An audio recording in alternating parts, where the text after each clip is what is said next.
Il est l'un des plus grands athlètes d'ultra-endurance de tous les temps. Maintenant, si vous êtes tenté de dire qu'il est doté d'une génétique incroyable, d'une formidable éducation, ou même qu'il a eu recours au dopage, détrompez-vous.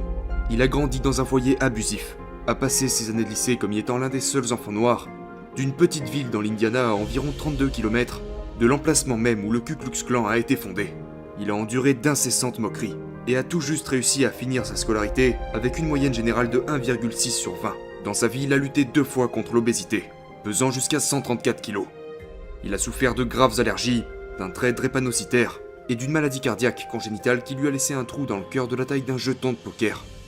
Il a grandi en se sentant faible, fragile, sans aucune estime de soi. Mais malgré tout ça, un jour il a finalement décidé qu'il allait arrêter de vivre cette vie-là et commencer à botter quelques culs.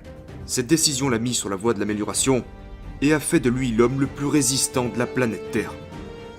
Il est le seul membre des forces armées américaines à avoir complété la formation Navy SEAL, la US Army Ranger School et la Air Force Tactical Air Controller Training. Il est passé à travers la tristement célèbre Semaine de l'Enfer, connue pour anéantir l'être humain 3 fois, dont 2 en une seule année, et une qu'il a commencé et terminée avec de multiples fractures de stress et une hernie. Il a servi au combat en Irak, il était le garde du corps du Premier ministre d'Irak, il a détenu le record du monde du plus grand nombre de tractions effectuées en 24 heures, s'élevant à 4030. Il a couru 8 courses consécutives de 160 km en l'espace de 8 week-ends consécutifs.